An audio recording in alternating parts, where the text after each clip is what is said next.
You're listening to a Galactic Network podcast. For more, go to gncast.com. We are the ElseNerds.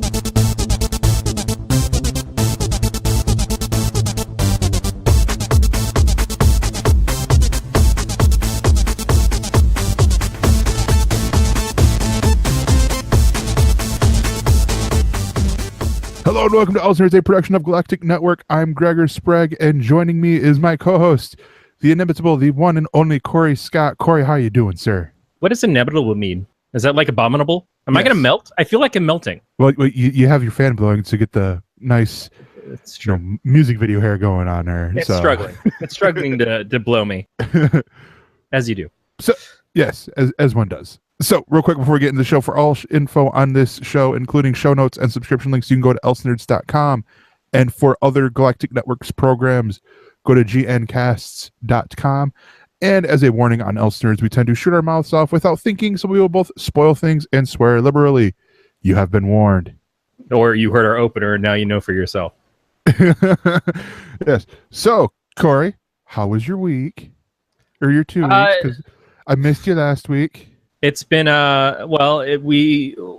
last weekend was miserably hot. Like I think the hottest record days for San Francisco Bay Area and around surrounding. I had a friend who went to the city to watch the baseball games, and at 9 o'clock at night in San Francisco, it was 90 degrees.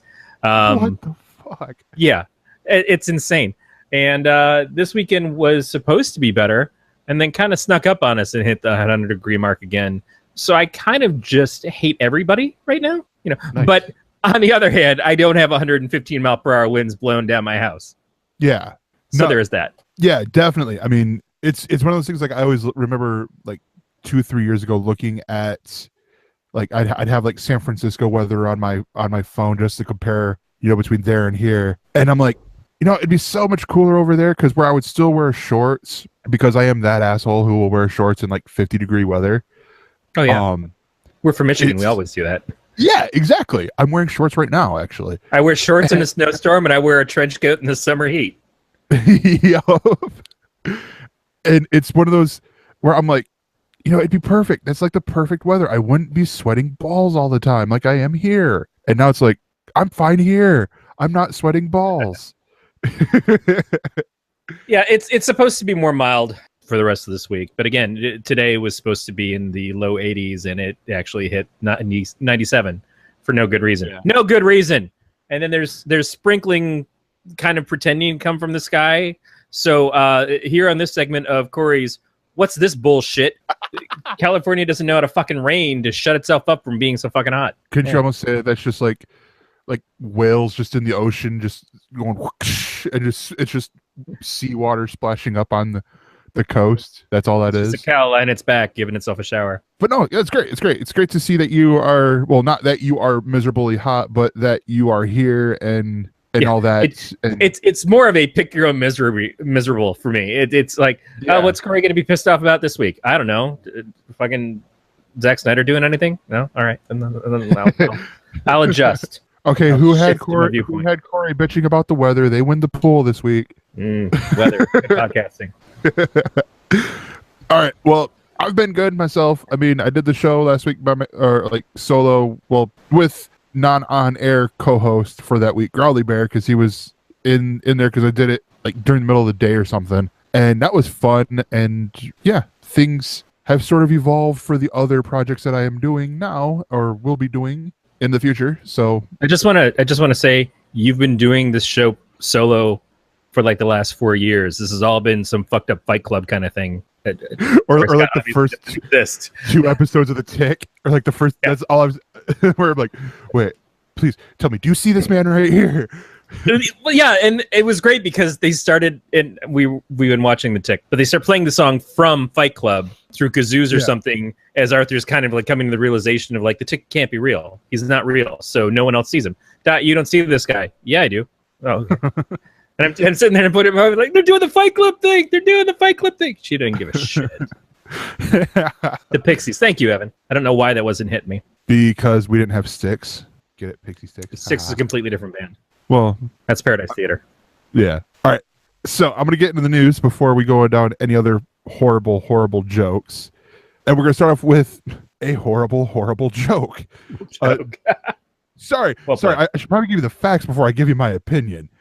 Disney CEO Bob Iger says Marvel and Star Wars movies will be on the streaming service. So Disney announced that in, I believe, 2018 is going to start. They will do their own HBO Now, HBO Go type app with ESPN. So all their sports that they pay for right this moment will be available with no cable subscription required like it is currently. And they are also working on one branded for the rest of the Disney stuff. And at first there were reports saying, oh, well, Marvel and Star Wars aren't going to be affected by this deal. Now it looks like Bob Iger and Disney are taking their toys home and playing with them in the corner, much like the analogy I use for Apple. Well, can we first of all say big props for doing something that cable fucking couldn't, which is separating ESPN from the rest of your bullshit?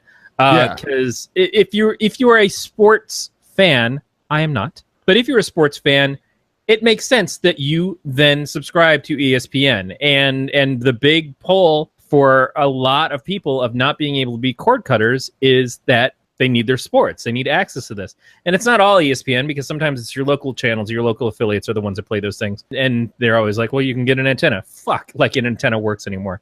But maybe, you could be the one. You could be that lucky guy. And there are services that are giving you local channels. YouTube does it in certain sectors so far, and I'm sure that they're going to try to expand that out. And more that'll happen. But absolutely, if you're the sports fanatic, cable has been something that you kind of had to have. Cable, satellite, or whatever. And this is finally a separation of that, of like, no, you don't really need to. Flip side of it is, if you are like me and you don't like sports at all, I've had to have ESPN and pay for ESPN as part of my cable package as far back as I can remember without any choice in the matter. It's like, well, I just want to get these other channels. I don't watch a single sports channel. Well, no, you gotta have it. And every once in a while, you just have to put it on in the background and just fucking watch the fucking strongman championships or something, or bowling if that's on like ESPN 9. And just pretend, just fake it, just for a little bit, man. Just earn the testosterone, what little we give you, whatever you can pump out. Yeah. So the other interesting part in this is that back in August, Disney said that it had acquired a large stake in Major League Baseball's streaming technology business, BAMTech. This is the company, I believe the NHL network uses this. MLB obviously uses it for their... I was really confused. I thought BAMTech was Bam Margera's Geek Squad, where he shows up in your house and just beats the fuck out of your Windows XP machine with a baseball bat and then throws it as dad. Exactly, yeah.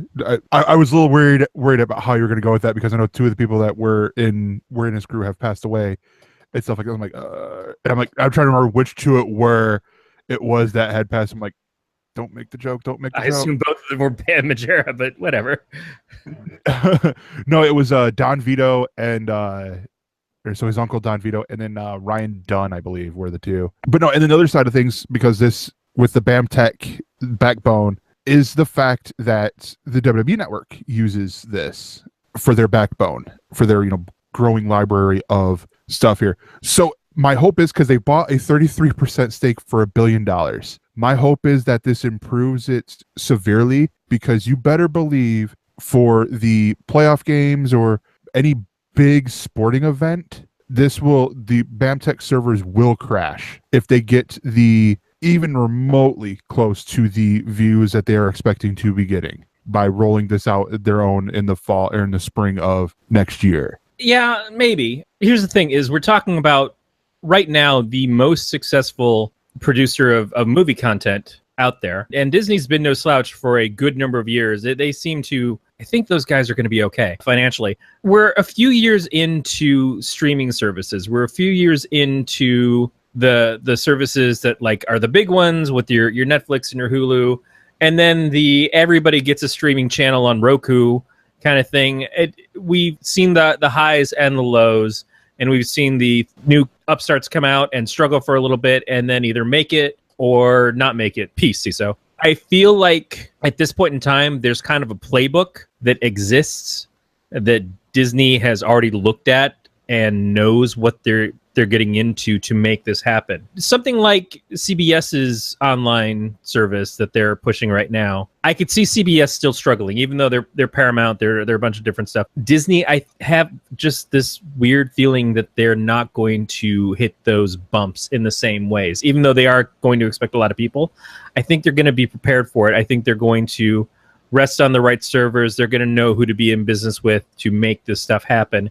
And they're not going to have to fight as hard with cable companies like Netflix has, because all that groundwork has already been laid at this point, and because they've got the most clout. It's like, yeah, we're going to pull all of our stuff to our own service, but if you want to play Marvel movies all fucking weekend long, every fucking weekend, like you do on TNT and TBS and whatever else, and FX, then eat the mouse's balls, because that's kind of what you have to do. You want to keep us happy at this point. Otherwise, we can seriously fuck your shit up, because we're a company that can buy Apple.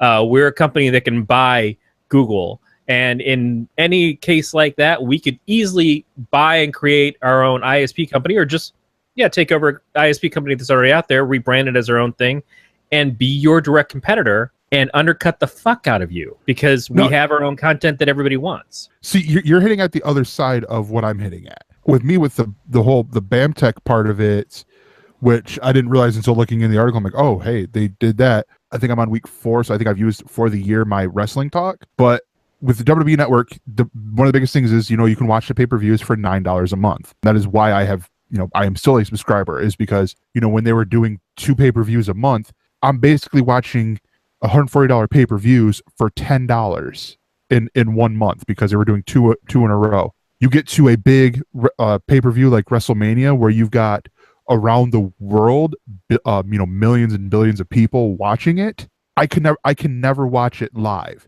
It's always, I have to go back 30 seconds, sometimes back a minute or two. Disney and ESPN are now in that same category. So it's one thing for, like Netflix, where there might be people watching the same thing at the same time, but it's not like you turn to Netflix and here's the Death Note movie, or here's BoJack Horseman season 4 episode 3. You get to that, especially with a live event like the X Games, or if they get a deal for a Super Bowl, which I don't think would happen, but let's just say that it does, or they do a co-brand thing when it's on ABC for the Super Bowl, to get all those people who can't get ABC on their local antennas or local networks. Oh, the stream's down, so now you've got and you got the people who are throwing Super Bowl parties, and they got these big screen TVs, and they got the one guy, because that TV's not working, who's watching the highlights on his phone, who's watching people do it Snapchatting from way up in the nosebleed seats.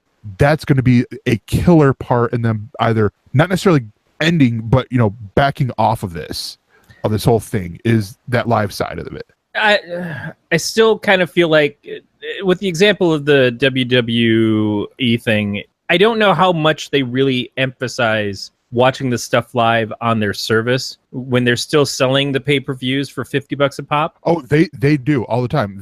I'm sure they try to sell you on it to, like, oh yeah, subscribe to our service, but suck it up when we can't give you really great service when we're doing the live event that you should otherwise go pay $50 for. No, you can watch it later. Honestly, they just do the pay-per-views because of old deals. Right. Like, with it's actually the pay-per-view, pay $70. But those old deals are making $50 in a shot when their service is $10 a month. I feel like they're not in a hurry to make it better when they still have this other income stream, and to say, oh yeah, well the other way is going to make us more money. Now they're not making the entirety of the $50 in that case, obviously, but it's not like they're losing cash on it either. And again, not the clout that Disney has. I know WWE is very popular and very big, but it's not Disney. And that's the thing, is like when you talk about powerhouses, you're talking about specific companies. Amazon's a powerhouse, Google is a powerhouse, Apple's a powerhouse, Disney is a powerhouse. These are the companies that kind of, if they weren't really trying too hard, could still wind up running the world and maybe sort of do. Yeah. And that's exactly what I'm getting at, is because they're a powerhouse. If this were to happen, where they have an event that will be seen by millions of people, I'm trying to rack my brain to figure out what that would be, because everything that I know of sports wise, there are deals with other things like Major League Baseball, the World Series, that's on Fox. So it's like if they were to get that deal from Fox and they're airing, it's Game 7, it's, of the World Series, and their streams go down because of BAMTech. Not necessarily because of Disney, but because of a company that they bought 33% of. That's the problem. That's the weak link in this whole thing, is that little company. Because I agree with you. Disney is a powerhouse, which means Disney has to have top tier stuff. The expectations for them is so high. I just don't know that they're going to invest that much effort into BAMTech right off the bat. Or if they're going to put that much pressure on BAMTech itself alone. It's kind of like Apple makes its own hardware and everything, but Google has their phones made by a bunch of different companies. Mm-hmm. And even when they've purchased companies, like when they bought Motorola before, and possibly if they are seriously considering buying HTC right now, I still don't think that they're not going to have working relationships with other manufacturers, because they know that it's better to go wide than it is to rely on one thing, even if it's something that you control yourself, until you're absolutely positive. Google puts out a couple of phones with HTC and it's all under Google's branding, and they become big successes, and they start competing with Samsung as the premier Android phone, and then they can kind of pull clout. But I think in the beginning, they're not going to push that hard on unsure things. But who knows? The bigger question is really, this says that they're going to move Star Wars and Marvel films over to the Disney streaming service. Do we think that they're going to take them away from the services that they're on? We are seeing a little bit of contracts running out of, like, the Marvel movies are going to finish on Netflix. I just don't know that, again, it's going to be, you're only going to find them here. It's always a crapshoot when you start something like this, especially when it's all your own stuff. The reason why Netflix is compelling, as good as Netflix's original content is, I don't know if I would subscribe to Netflix, at least not continuously, just for their content. And the reason I haven't subscribed to something like Hulu is because their content isn't really interesting to me yet. We'll see how Runaways goes, and everything else is stuff that I pay cable for. The reason I subscribe to cable is because there is a wealth of content from different things, and you never know what's going to be the stuff that attracts your attention at that point in time. I agree with you on that. I think Disney could, because, again, they are the juggernaut here that they could take their stuff and go. It would be one of the most compelling services to have. But at the same time, would I subscribe to it? I don't think I would, because a lot of the movies I'm going to see in theaters, I'm going to buy physically. So it's like, unless they just go, we're not going to release them on Blu-ray, on 4K or whatever, then I probably will not subscribe to the service. Yeah, the thing that I'm waiting for, the big shoe that I'm waiting to drop, not looking forward to, but that I just at some point have to expect somebody's going to do it, is when someone pulls their channels and their content and everything off of cable and satellite providers. When somebody says, okay, at this point, you're only going to see our stuff through our own streaming content, and you're not going to see you're not going to have a Disney Channel, and you're not going to have a Toon Disney, and you're not going to have ABC, and you're not going to have Freeform. All that stuff is going to go, and it's going to be strictly our house, and that's the play. That would be a giant thing to lose for cable companies and TV companies in general. And I don't know what the upside to that would be for Disney, because obviously you're losing advertisers unless you start having advertisers your own stuff, and people are not going to love paying for a subscription to something. But we already do with cable. We already do. We're used to having advertisements in the middle of our Disney stuff. We're used to having advertisements on broadcast TV in the middle of our films from these companies. But at some point, that's going to happen. And I know that CBS is trying that right now with the we're going to play the premiere of Star Trek on our channel, and then we're going to push you over to our streaming service. We're going to play some Big Brother stuff here, and then we're going to put some Big Brother stuff on our streaming service. But no one's really got the balls to do that yet. The only company I could see at the moment that would be Disney. HBO, Evan is saying in the producer room, I see it, except I don't really think HBO has enough clout on their own. HBO is a big pull for the companies that own them, and I know that people are talking about buying the company that owns HBO, which is Warner Brothers, right? At this point, that owns which one? That owns HBO. Time Warner. I thought somebody was talking about buying Time Warner, right? Yeah. So Warner Brothers, they're talking about buying Time Warner because Time Warner owns HBO and they want to get HBO. I think Verizon was talking about it. And HBO, again, very beloved, has a lot of content, but at the end of the day, It's a couple of shows that are the absolute must-haves, and the rest of it is content that comes from somewhere else. And I just don't know that them pulling off of cable is going to benefit them when they're kind of like the crown jewel of cable. So taking that away, and then you're just like a sparkly rock on your own, I don't know if that's going to sell as well. Here is the power that Disney would have in pulling their stuff, all their TV channels, from cable. They own Disney Channel and all the subsidiaries there, so Disney, Disney XD, stuff like that, ESPN and all 50 of their channels, Freeform, which you said, and then the ABC channel, the ABC, the affiliates and stuff, but also the A&E network, and all that, which is something that a lot of people don't necessarily think of. So you're losing A&E, Crime and Investigation Network, FYI. So Corey, there goes all your tiny house shows, History Channel, Military History, Lifetime Movie Networks, Lifetime Real Women, Blaze, Viceland, Bio. Lifetime's where I'm going. Well, not Lifetime. Hallmark Mystery is where I'm going for Monk reruns right now. And it's one of those that you look at that and it's like, okay, this sort of makes, they do have the power here to do this.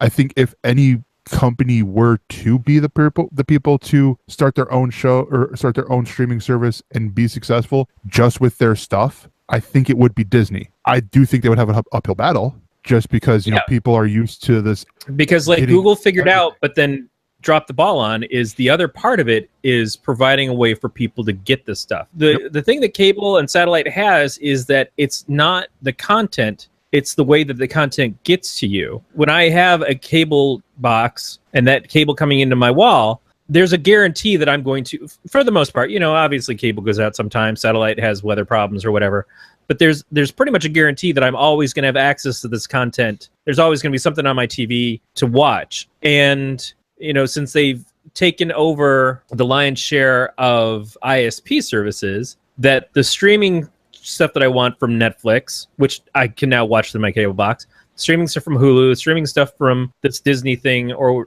HBO Go or whatever, still relies on an ISP company that is normally the cable company. So Google doing stuff with their Google Fiber for a while was smart because it eliminated that in between. If Google wanted to create their own content and not just like slap shit on YouTube and then let some little fucking bastard drop N-words and everything and not cut them off from advertising. Oh, I'm sorry. Fuck you, PewDiePie. But if they wanted to make some actual real content and they wanted to get into the content marketing stuff, first of all, I fucking hate that because I hate the mix of these things. But yeah, that's why you need to have an ISP service. And really their reasoning is because, well, everybody should have internet access and then everybody should see Google ads and use us. But if Disney was suddenly to say, yeah, we're going to give you an ISP service, or we're going to create an ISP service so that you'll never not be able to get to our content, because that's the way that you scare cable and everybody else is, one, we're going to take our content away from you, and two, we're not going to need to rely on you for anything as far as getting that content to people. Just every single block out of it. The other companies that kind of have a lot of channels are Turner Broadcasting and Viacom. Those are the big staples of your cable services, are those three things. And then everything else is kind of like, the little hits and misses here and there. Those are the building blocks for the entire industry, except, again, it relies on, well, how do I get this stuff if that went away? And that's the question. So it's still great. Disney, you want to pull your stuff over to your own channel, beautiful, but unless you have a way to promise that I'm going to get it and it's going to, be as fast and seamless as what cable has been, it's still going to be a hard sell for a lot of people. And there's a lot of people who don't even have access to high-speed internet at all with cable companies in their area. So who's going to solve that? And that's why it falls to a company who's looking at it like Facebook does. And Facebook's like, we want to get everybody on Facebook, and we're going to start creating our own content. We're going to have video streaming and stuff like that. But they're thinking the big game, not just the, I'm going to take my toys over here and, you guys are going to have to follow if you want to play with my stuff. Now, Facebook's like, we're going to give you access to the toy box, but we're going to build you a whole fucking playpen around it that you will also be able to get to it. Yes. Unfortunately, you're locked inside and everything smells like rotting diapers. But, whatever. Middle school. I will say, to hit on real quick before, and I'm going to move us on, you reminded me of a Korn music video. I can't remember which song it was, but when you were talking about the big three network owning people, Disney, Viacom, and Turner, that's one of the things that's in a Korn music video. I cannot remember which song it's for. And I'm like, oh, hey, yeah, I remember that part from the music video where it's like 90% of all TV channels are owned by three companies. Also, I am a fucking elite. Not that one. That one's the Bullet video. But yeah, it's Y'all Want a Single is the name of the one that Beat was put out. That's what I'm thinking it was, but I couldn't think of the title, if that isn't the title.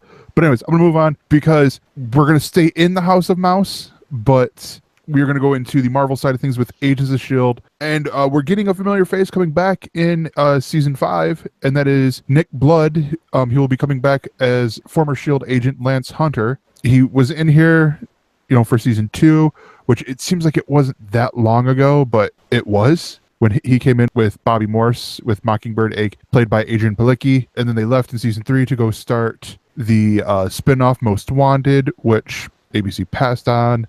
I honestly think this is a really cool thing because I like the Lance Hunter character that he plays. I liked Lance Hunter. Okay. I was far more into Bobby Morse. I think Bobby Morse as a character, obviously coming from the comics, very interesting. She was played very, very well by Adrienne Palicki. I think she was that one thought of like, wow, if they're going to actually have something go from the TV show to the movies, Mockingbird could be it. And this actress could be it because she's done movies. She was in the second G.I. Joe one, the G.I. Joe one that didn't suck as bad as the first one, obviously. But she's been in a lot of stuff. And she's a very talented actress in her own right. But she's got, in my views, she's got a movie star quality. But on top of it, it was just like Hunter wasn't somebody that was from the comics, wasn't somebody who had a relationship with Bobby in the comics.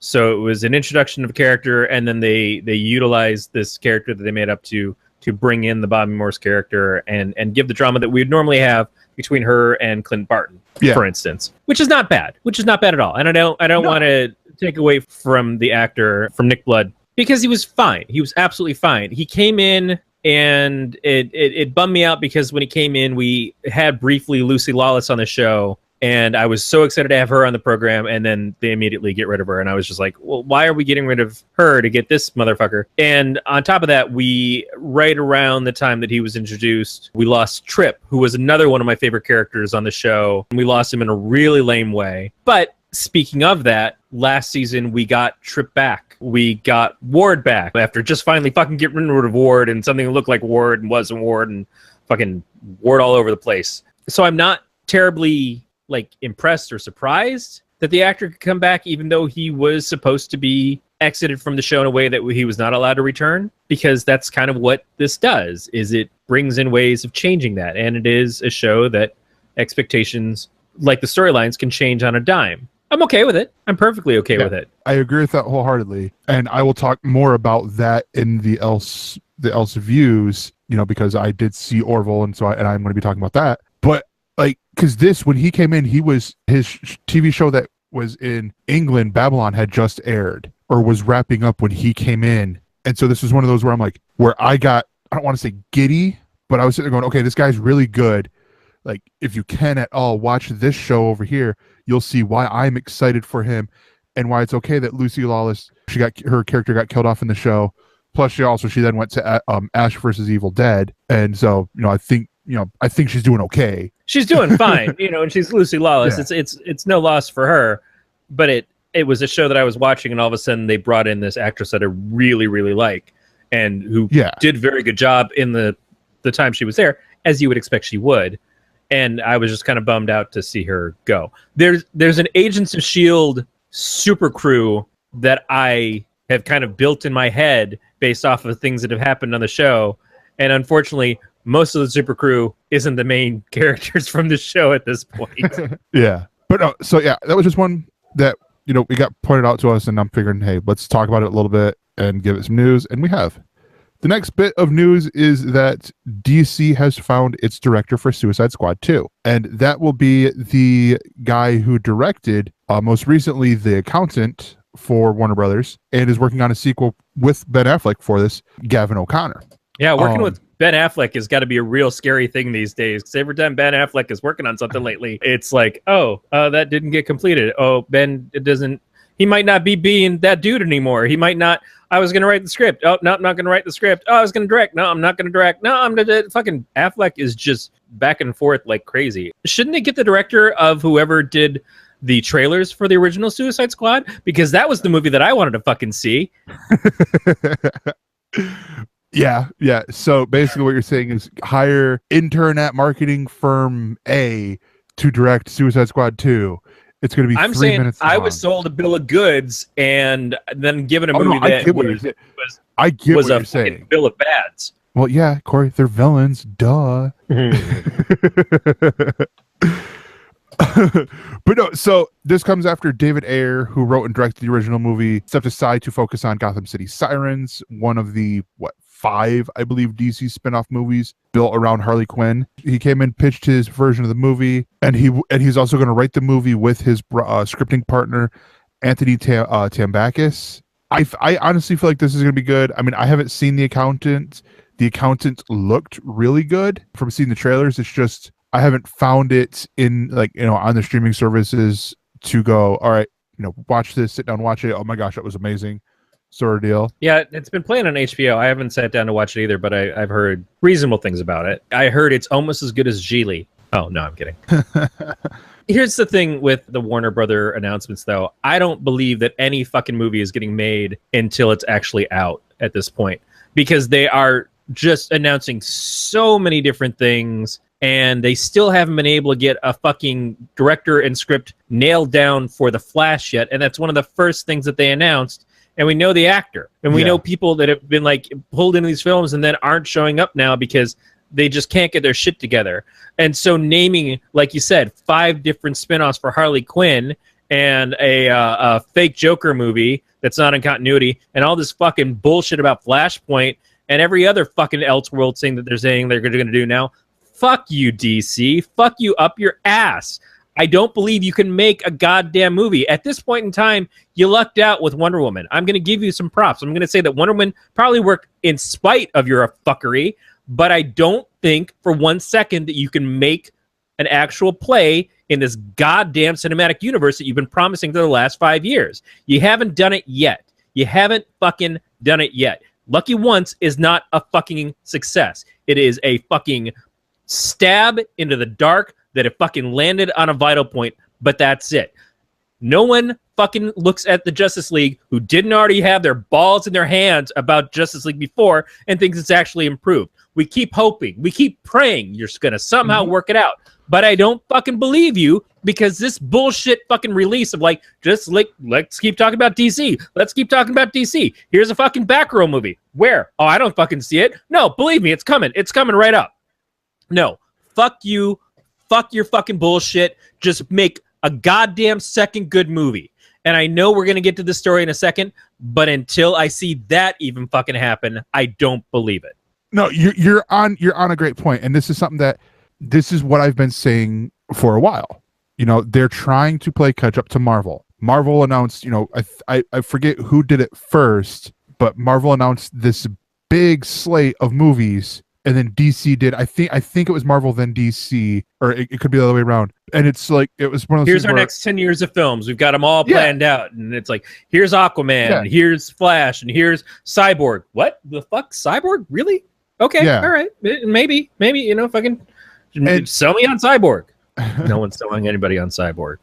And don't get me wrong, Marvel has switched things up numerous times, but absolutely.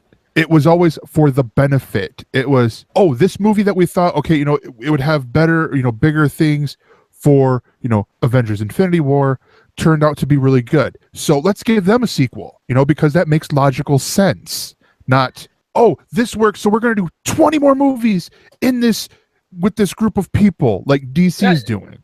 No, I mean, I don't even want to make the Marvel comparison because Marvel, it's not fair.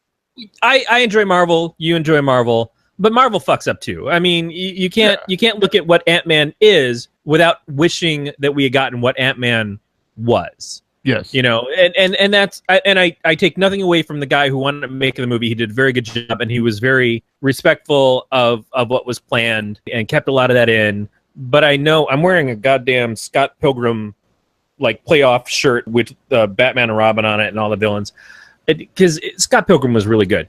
Yes. That's an aside. But my problem is not DC trying to be Marvel. My problem is DC trying to be anything, because they don't know what they are. They are not on message. They have no idea what their vision is. There is no clarity in what they're doing. Right now, DC is fucking vaporware. Remember the Phantom system? Remember the system that was supposed to be coming out? This video game system was going to run PC games, but it was a console. And they talked about every year, like, where are we going to see one? It fucking E3's right now. Where's this fucking bullshit machine? You keep promising us. That is what DC is right now. They're just like, please keep talking about us. Please keep us in your hearts and minds and prayers. Fucking have a vigil for DC movies right now, because we need you to believe in us. Clap your hands. Clap your hands if you believe in DC. That's the only way we're going to live. No, fuck you. Fuck you. Fucking deliver. There's no reason why you as a company, with the fucking characters that you have and the fucking ass fucking catalog that you have of shit to pull from, of stories, and the fucking directors and the fucking actors and fucking writers and everything else that you should have at your fucking beck and call. There are people who are dying. There are people who would just cut parts of themselves off and hand it to you like fucking Oliver in the fucking Twist novels, and just they would do anything to be working for you, and you keep going to the same fucking stupid ass well over and over again, and you're like, hey, you know, let's see if fucking Scorsese can make a goddamn Joker movie. Scorsese doesn't give a shit about the Joker. Scorsese's gonna make a fucking Scorsese movie, and he'll put fucking makeup on the dude. You know how well that works? Fucking Damaged is how that fucking works. Get a fucking clue about your properties and make some good goddamn movies. You used to know how. You don't know how anymore. You fucking Schumachered yourself into a fucking corner, and even that was at least one man's vision of something. It sucked, but it fucking made sense into who he was in the films he wanted to fucking make. You don't know how to make goddamn films with fucking directors and fucking writers. I have a question for you. Yeah, that will hopefully end that rant. And actually, my blood pressure is really good. No, okay, that's great to know. But because the one thing that I've always given DC credit for, and I haven't seen Batman and Harley Quinn yet, but the DC animated movies have a better track record. Up until they decided that every female character's motivation had to be to fuck a hero in him. True. But you put that aside, they still have a better track record of making movies. Because their expectations are low, and because for the most part they're retelling stories from the comics. I wish the stories they were retelling weren't pulled from the New 52 so much, and they're deviating from that now because the New 52 didn't last very long. There's a unified vision that has been with the DC animated films. Now they deviate from that sometimes, and that's the stuff that gets really kind of weird. Of like, this isn't Superman, it's Zod as Superman, and it's not Wonder Woman, it's this other person as Wonder Woman, and it's not Batman because he's a vampire. But whatever, you know, it's weird. It's a little strange, and they reinvent Batman cartoons like every 3 years, and they reinvent Spider-Man cartoons at Marvel every 3 years. We think they're better. They're not really better, but they are a little bit more consistent, and there's not the huge weight on them like there is trying to make a $1 billion film happen. And I totally get that. I totally understand that you are looking at someone else's books and saying, we need to do what they're doing. But you don't know how to do what they're doing. And you shouldn't do what they're doing. You should do what you do. But if you don't know what you're doing with your own stuff, if you don't understand your own properties, and you don't hire people who understand your properties, then all you're doing is diluting your brand. Yeah. You're damaging yourself. In the long run, there's going to be a time where people are not going to be willing to see these films because they're not consistent, because they don't work well. And it wasn't that long ago that we got shit like Catwoman, you know, and they're lucky that at the same time we were getting things like Elektra. But realistically, I would rather watch Elektra than I would Catwoman, because Elektra had an idea as to who that character was, and Catwoman had no fucking idea. And they had a movie where Catwoman was like the biggest part of the film. And they couldn't go off of that and say, well, then we should take her and put her in her own movie. No, let's do something completely fucking different that nobody will recognize and basically ruin Halle Berry's career. I can't root for them. And I'm a DC guy. I'm a long-standing DC guy. And to make me feel like I can't root for you, that's gotta say something. And I know I'm old, crotchety, not young and hip and with the kids and their Pac-Man and their long hair and their Beatles albums or whatever. I get that. So the stuff might not be for me, but I'm not seeing who it's for. I'm not seeing the audiences that love it. Okay, quick aside. Did you just describe how your grandparents described you when you were a kid? No, I described. I'm feeling kind of ancient these days.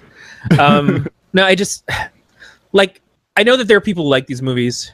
Yeah, I know that there are people who really enjoy these movies, but I don't know that there is the level of I'm a hardcore DC movie fan out there. There might be some, but I just don't think that there is that bucket of people who are just I will lap up every ounce of this shit. There is with the Marvel. I know there are more for the DC animated movies than there are for the the DCEU, and that's why I asked that question, because I know there's a friend of mine at my work that he owns every single. I think he has every single DC animated movie in because Mask of the Phantasm isn't considered in the animated universe, but in Blu-ray. And then I told him about the collector set that they're going to do that's going to include Batman and Harley Quinn, and he's like, oh damn it, I'm gonna have to buy that. But he did it because because he wants to buy it, even though he already owns every single movie in there. He wants that collector set and all that. And there are other people who are like that too, where that's why I had asked, couldn't we get, and because I know also with the animated movies, they've had the creators or people who have been doing significant runs in the comic books working on these projects for on the animated universe side. Couldn't they at least take that page out of the book and get Greg Rucka writing a Batman book, like a Gotham Central movie? Or we were hoping that Gotham was going to be a Gotham Central style show. Yeah. And we got something far and away nothing like Gotham Central. Gotham has its fans. It absolutely does. I don't get it. I certainly don't enjoy it myself, but it's on its 4th season as a Fox show. That's amazing. As a Fox genre show, that's a level of success I would never have expected. I certainly agree that there's some really fantastic creators that you wonder why they're not pulling them in more. But then you see what Marvel did with the Inhumans, with the comic side trying to make the movie, when the movie people said, we kind of think this isn't going to work for us, so we're gonna let this one go. Yeah. And Perlmutter and Jeff Loeb and all of them were like, well, we're going to make it and we're going to release it in theaters. How do you like them apples? Nobody liked them apples. As they say, one apple spoils a bunch. A lot of people are worried because they don't realize the separation of the Marvel TV side from the movie side. And they see that apple and they're like, this might have spoiled the fucking bunch for Marvel. Yeah. So the other bit of news that we have, this is actually going to wrap up the news segment. And we've covered this in parts before. Patty Jenkins has closed the deal to direct the Wonder Woman sequel. This is an article that should have been posted 2 weeks after the movie came out.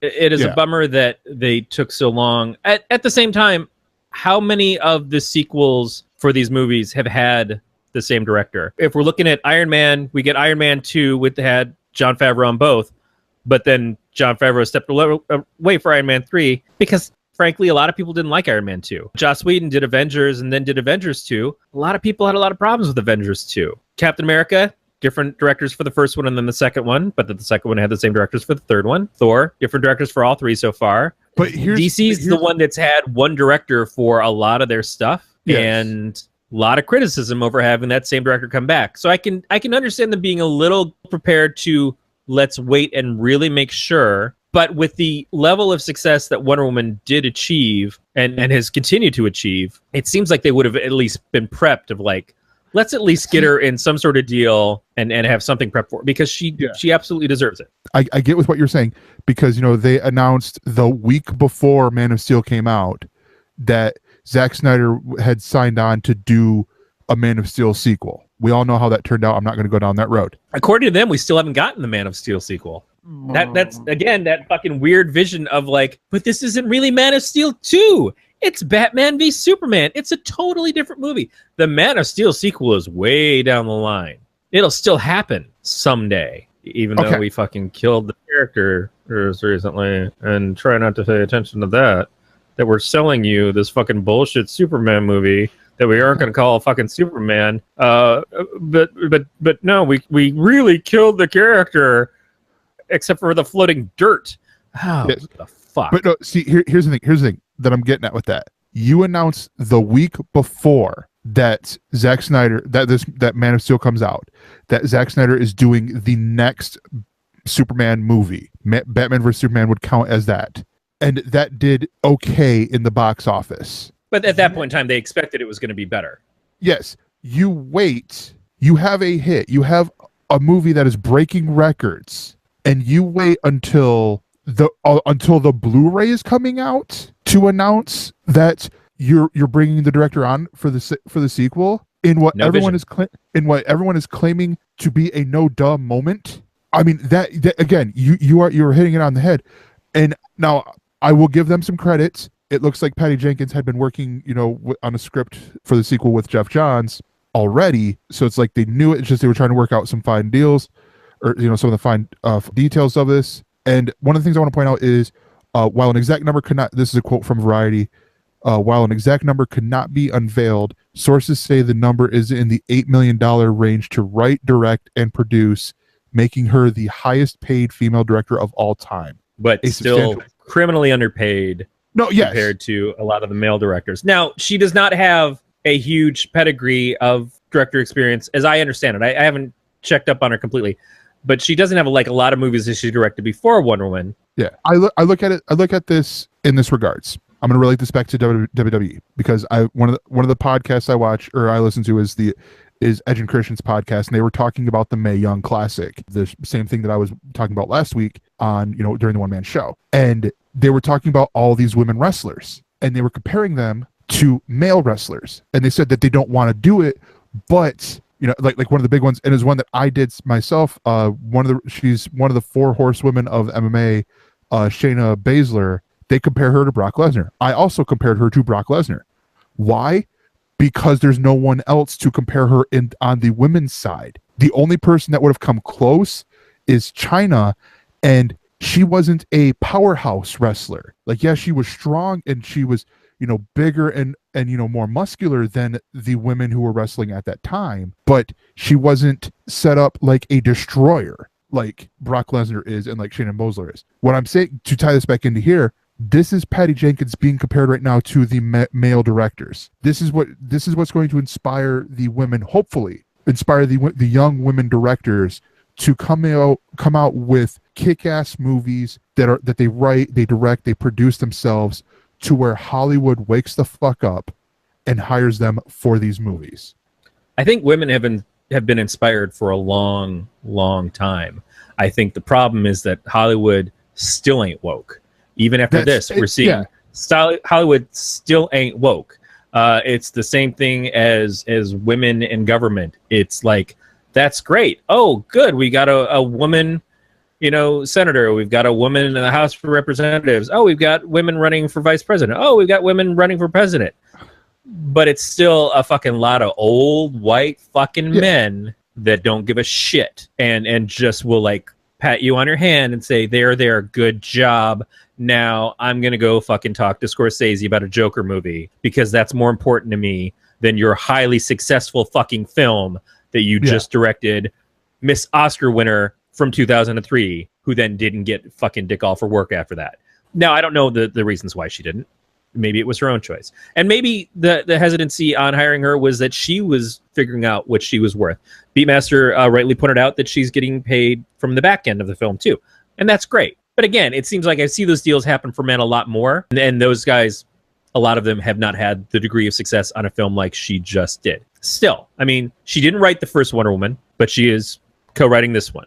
Or writing this one. I'm not sure exactly what the deal is, but she is listed as a writer on this one. So they are giving her a lot of responsibility on the film. They're putting faith in her. That's all well and good.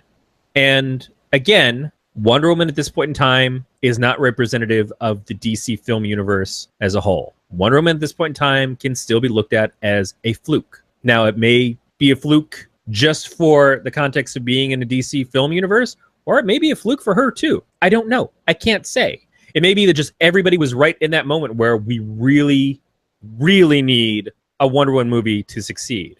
But by the time the next one comes out, who knows what we'll need or what we'll want, what we'll desire to see. Because like I've said many a time, fans are fucking fickle. American fans especially are very, very fickle. And who knows how people are going to respond to Wonder Woman in the Justice League movie if the Justice League movie is the same crap as we already felt, some of us felt that Batman v Superman was. And Wonder Woman didn't get any of that crap on her in the first one because she was, by all accounts, the coolest thing in the movie. But she came about with just action scenes and looking all like, I'm beating the fuck ass out of everything when you guys are just like whipping your dicks out at each other. You know, she's like, I don't need a dick. I'm here to fucking whip ass and save the fucking world. And you guys can either get your shit together and help me, or I'll do it my own goddamn self. That's very cool. That's a great thing to lead in on. But when you're like the shining star of a shit movie, you look great. Yeah. Then you go and you do your own movie, and it's a great movie. Beautiful. But then you go to the next movie, and it's a shit movie again. I'm not saying it's going to be, but it could be. And in this shit movie, a lot more of it rides on you again. Who knows? Who knows how excited people are going to remain for Wonder Woman at that point? I don't know. I hope that it continues to be great for her. I hope that it's the turning point for the DC film universe. I don't believe it, but I hope. We'll see. Yeah. All right. So that is going to do it for the news, and we will be right back with the ElseViews. So if you want to support the show, we have a couple ways to do that. One of the ways we are working on here, possibly, but you know, you go to gncast.com/support. On that page, you will find the Amazon affiliate link. You go through, you click that, you do your shopping like you normally would. You are giving us Jeff Bezos's money. It doesn't change your price. It's just, hey, that little bit that goes to Amazon, a little bit of that goes to us. I like it. The other way is through our Patreon, through monthly donations from you guys. It helps us keep all of our stuff afloat. You partner with us. You're helping us to keep the lights on. You'll have the Patreon exclusive show, I guess is now the new thing. Peter Fisher's Applicably app review show. I don't know what the actual official title is, which I will be a guest on in the coming months. Next month. Which the show, by the way, sounds freaking awesome. And you want to know how you get to that? You support us at the $3 level. That's $3 a month. That's not $3 an episode. That's not $3, for every show. That's a small Starbucks coffee a month, and you can get this show. That is really cool. You can find that. And we won't make you poop. Yeah, exactly. And we won't make you poop. Although I cannot say that you shouldn't listen to us while you poop, but hey, you do you. You can find that over at gncasts.com/support or patreon.com/galacticnetcasts. And we are back, and it is time for the ElseViews. This is the part of the show where me and Corey will talk about the things that we have been watching. Corey has a movie. I have a TV show. Corey, let's start with your movie because I don't want to sleep tonight. Weird. Okay. I am on a hiatus from the other show that I do here on the network. You might have heard of it. It's called Adventure Park. No, wait, that's not me. Oh, God damn it. It's called Pod I keep trying so hard to be Brad, but it's called Pot Save the Queen. It's about the Queen of England smoking a bowl. No, I'm on a horror podcast here on the network called Podcast of Terror. And while we are on our seasonal break after the first 100 episodes, which are all available for you if you care to listen to them, it doesn't mean I get to completely ignore horror movies. I'm trying really hard not to watch a bunch of like horror films and stuff in the meanwhile. And it's difficult because I walk in the house and my wife's watching them all the time. So I have to go like duck my head in another room. But I don't always get a choice. And this past Friday, I did not get a choice. It was announced quite a while before when Stephen King's It comes out. We're going to see it opening weekend. And my wife set up getting tickets with a friend of hers from work. We went to our local theater that has the I'm not sure that they were the D-box seats, but they were the electronic reclining seats. And certainly there were points in time where the sound shook the seats so much that it might as well have been D-box. I still can't hear out of my left ear all that well. We got together, we watched the movie on Friday night, and I've seen at least the first half of the It miniseries. I've never read the book. I think I've said this a couple of times before. The only Stephen King stuff I've read is like totally unlike the rest of the Stephen King stuff. I've read some of The Gunslinger almost to the end, but didn't quite finish it. I read, when I was a teenager, The Eyes of the Dragon, which everyone tells me is not like any other Stephen King book, but it does have Randall Flagg and aspects that tie into the rest of the universe. And then I read On Writing, because I'd like to write, and I'd like to be rich like Stephen King. Mostly because it's a pretty good book. But I have an understanding what it is. And I had a background because like I said, I'd seen the miniseries. This was a very, very good film. And in relation to other Stephen King films, it probably, at this moment in time, ranks as my favorite. And I'm a person who, like our friend Brandon from Mint Geek Studios, loves Maximum Overdrive, even though I know it's a shitty movie. I love Maximum Overdrive. I don't love The Shining because I'm not a big fan of Kubrick films, and it's really a Kubrick film more than it's a Stephen King film. I like Stand By Me a lot, and Stand By Me has a lot more in common with it than probably most other Stephen King films. Yes, there is a horror aspect to this movie, and it's certainly not something to ignore. And I saw Scott Johnson and Brian Ibbett today talking about how there were a bunch of 5 and 6 year olds in the theater when Scott went and saw it. And why? That is because sometimes people are dumb.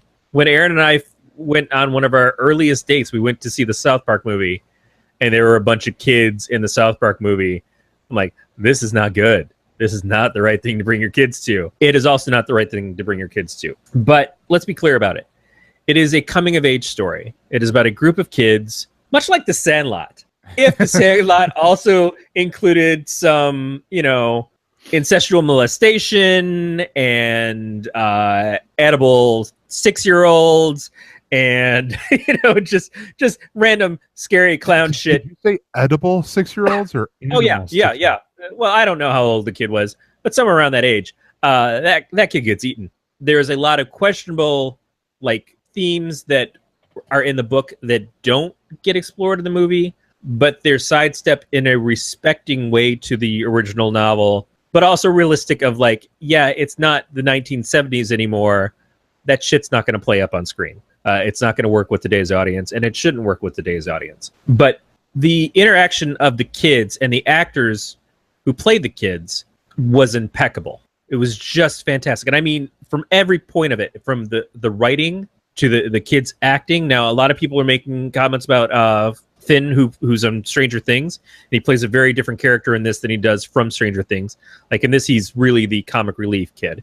But they're all pretty funny in their own ways. But all the kids held their own in this, I think. There are some that don't get explored as much, either due to circumstance of the story or just in general. It's like they're not the leaders of the group. They're not the ones who are going to be at the forefront of things. But it's still, overall, it is such an incredibly driving relationship packed film. You love these kids. You feel connection to them.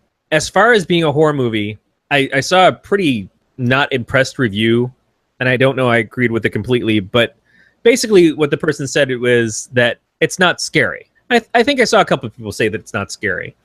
It's scary in a way, but it's not scary in the sense if you're a horror movie fan, you've seen these things before. Because a lot of these things started with Stephen King doing the book in the 70s and then wound up being everywhere else. The scary clown thing really started with it. People weren't scared of clowns before that. But you might have seen a lot of this stuff happen in other films since then. Kind of like we talked about with John Carter of Mars. The John Carter movie comes out and it's like, oh, nobody really was impressed with John Carter because they've seen all this shit before. Yeah, you've seen all this shit because it ripped off John Carter. But okay, I get that. But when it comes to the scares of this, when it comes to the creature that is it, and how it's scaring these children, it feels authentic to how children's fears would be played upon, not adults. What scares you as a kid is not what scares you as a grown-up. And I think that's something that people aren't really catching in these reviews in particular. Because I'm not afraid of clowns like I would have been as a kid. It's still scary. It's still frightening to see it, and because the clown is not really a clown, it's scarier still. But it's not as impressive because I've seen fucking killer clowns from outer space. You know, they kill people, but they're funny. I've lived through the Freddy Krueger years. Like all these things that used to scare me as a kid. What am I afraid of now? Fucking mortgage company. Fucking Equifax getting hacked. Those kinds of things. It's a different world for me. You make it show up in the next film with the adults, and it's somebody from the IRS. I'll fucking scream my fucking ass off and piss and run away, hoping that you trip on my piss. I think it's authentic. I think what the movie really is, and I wasn't expecting it to be, is very authentic. There's such a great amount of humor to it that I also wasn't expecting. Like, honestly funny, but I also loved that it was a complete story. And in comparison to the book, as I understand it, the book intertwines the kid story with the adult story. The movie doesn't do that. And I don't remember the miniseries doing that much either. You see the kids come back in the second part, but the first part was really about the kids more.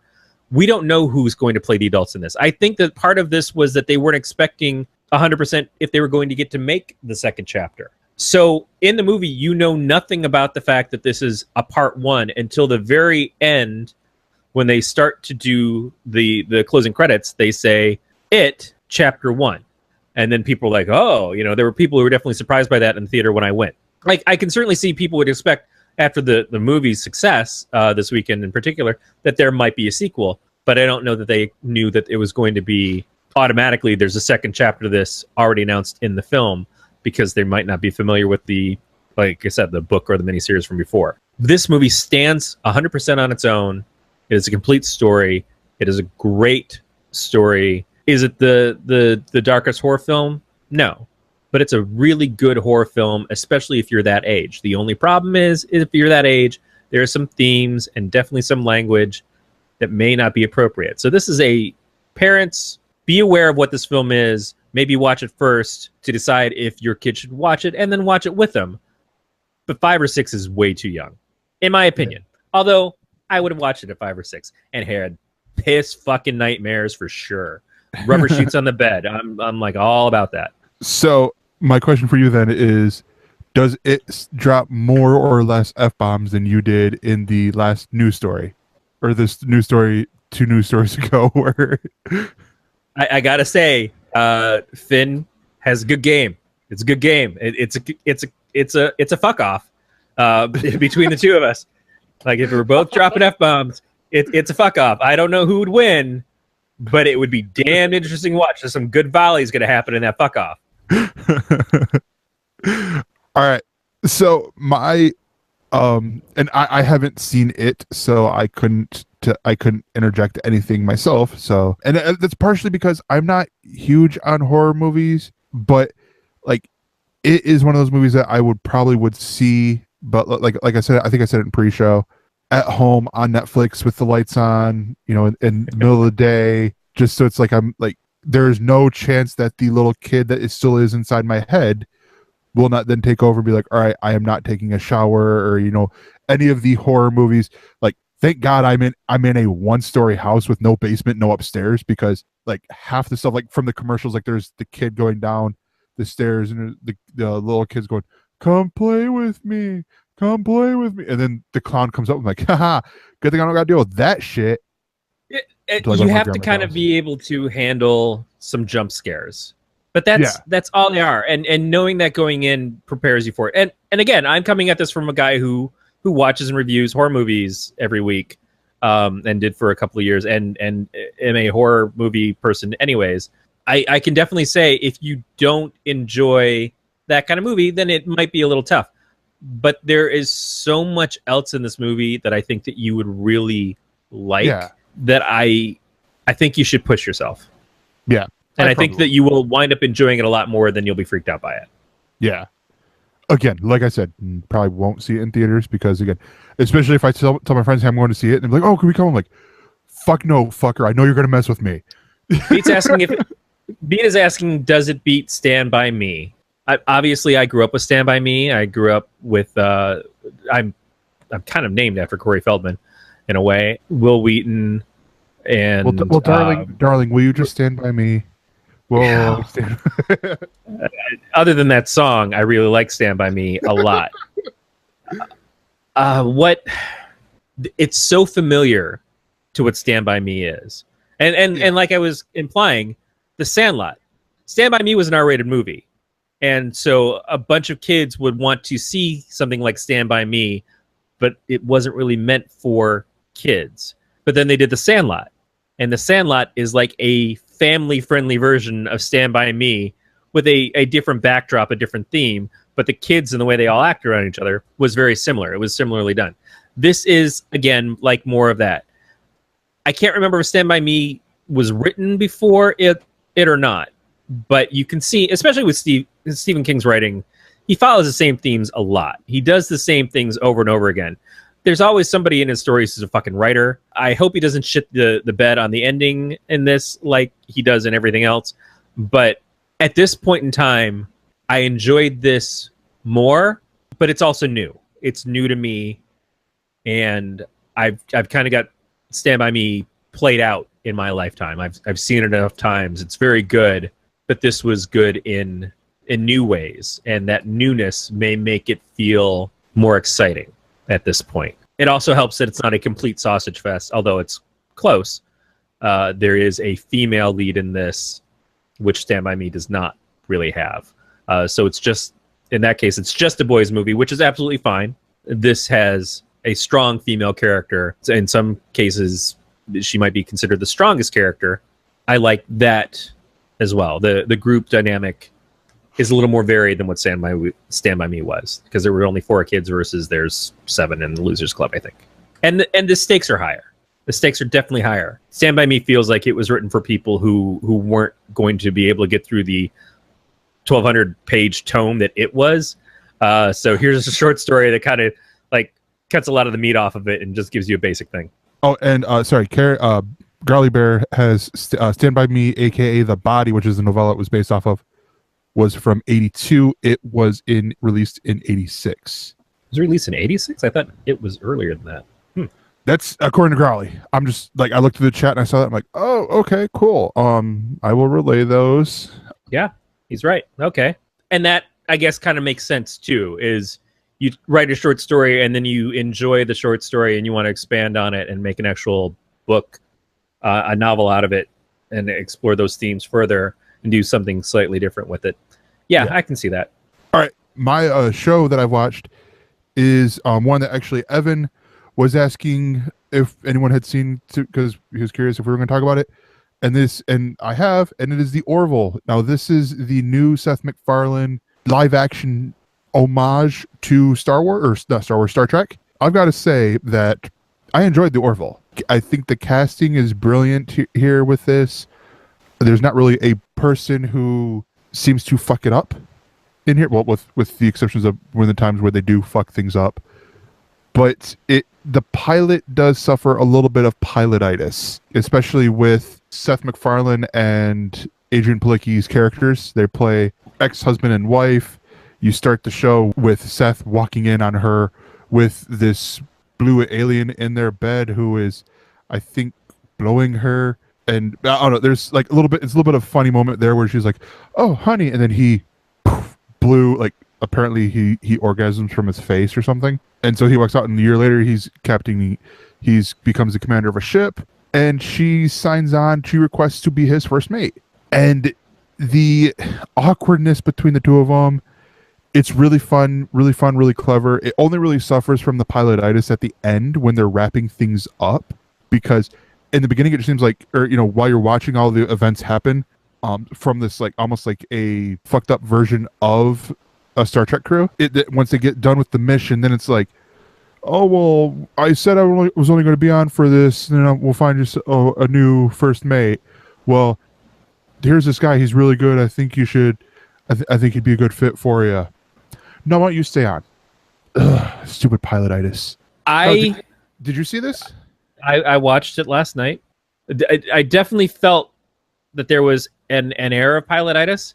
My criticisms of it lean more towards it's not sure what it's supposed to be. Yeah. And I think that it's been pitched very hard as being like the next Galaxy Quest. It's been pitched very hard that it is a spoof of Star Trek. I don't know that they went in either of those directions far enough if it's supposed to be those things. It's not really funny. I was surprised at how limited the banter humor was in, like, was it actually funny? Like, there's a scene where they're talking to somebody and in the background there's a dog licking itself. and the whole scene is like, you can't help but notice a dog licking itself. But then they have the two characters comment on, did you see the dog licking itself? It's all I could look at. And that seems like it should be funny. And in Family Guy or American Dad, they would do it to make it funny. They would be able to film it that way. I don't know that the humor passes off in live action the same way. There's something in the way that Seth writes that for animation works pretty well to awesome. Like at the height of its goodness, both Family Guy and American Dad were great shows. We're well past that height now with both of those programs, although I still like American Dad more. But I think when he goes to live action, something doesn't quite click. And in this show, it's like there are moments that are supposed to be tense from the sci-fi aspect that could probably be a pretty good attempt at a science fiction show of a Starfleet type thing. But then all of a sudden they try to insert banter and like, oh, we're talking to the alien that's trying to kill us. Let's bring up our wedding woes yet again. And it just felt so forced and bullshitty. Yeah. And it wasn't even like they were doing a good job of saying, oh, we're just doing it so we can distract him. It's like, it really was like somebody cut in the scene of like, we need to punch this up and make it funny. Like, I don't know if someone was like, we're going to make the sci-fi show and it's going to be a serious sci-fi show. And if it was MacFarlane himself, and then someone else said, but it's a Seth MacFarlane show, you have to make it funny, right? Oh, no, I wasn't really planning on doing that. Well, people have expectations of you on the show. And your smarmy ass can't be up there on screen and not make jokes, because otherwise people are just going to fucking hate you because you look like Peter Brady with a fucking stick up his own ass. And I love Seth MacFarlane in context, but I don't really love the, whatever. It really felt like it didn't know how to be funny, and it didn't know how to be a sci-fi show that was its own sci-fi show. And so it fell somewhere in a mushy middle where everything got mixed together. And it's not like corn and mashed potatoes where they mix together and it tastes really good. It was like brownies and beef stew, but they were shitty brownies, and it was kind of like rancid beef in the beef stew. Then neither of them would have even stood up well enough on their own. Yeah, I didn't mind it. I mean, I did feel like they were trying to go a little bit more serious, and I could see the point of, like, Seth was trying to do, gosh, I don't even know how, I think he was trying to go more Star Trek at first, and then they're like, well, wait, you're Seth MacFarlane, because he did create this, I believe he wrote the pilot, or he was one of the writers on the pilot, and then Jon Favreau directed it. So there were a couple scenes in there that I could pick out, that you're like, oh my God, that's true. That it seemed like they were just punching up the stuff. I was just glad for a Seth MacFarlane show that didn't rely on cutaway gags. So, I mean, there is that.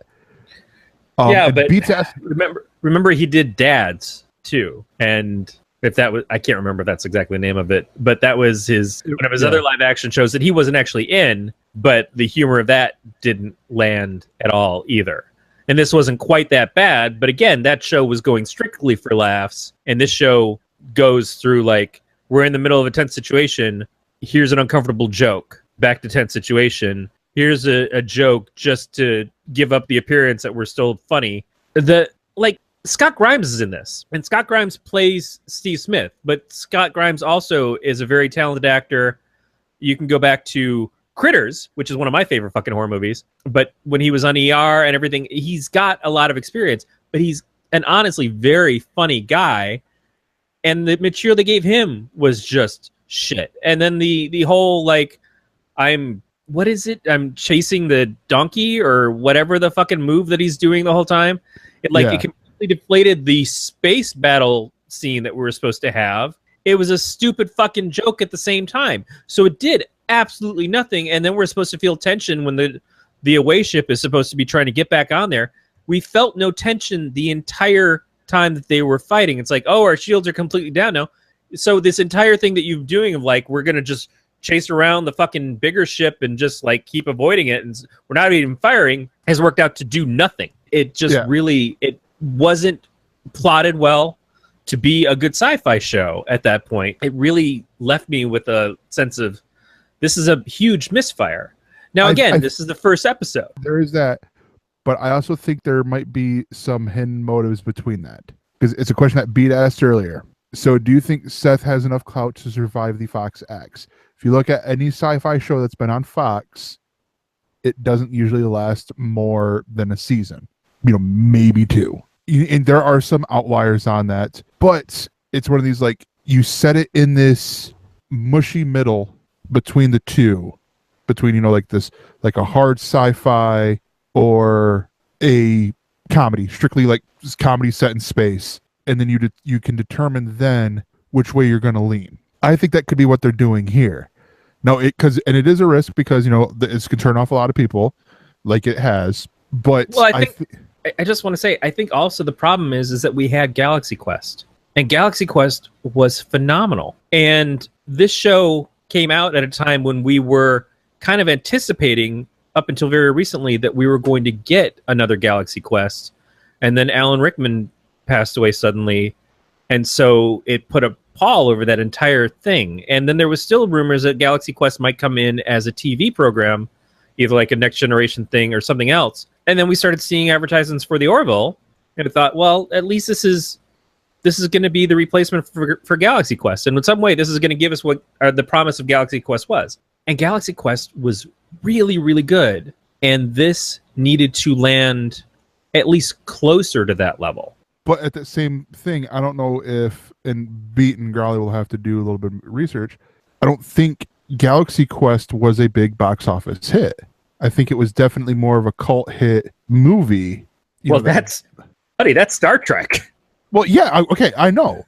But it's one of those things like here, could this be a thing of, are we discounting the Orville before it hits, where it could be really good, like episode 4 or 5 or whatever could be really good, and it take off from there.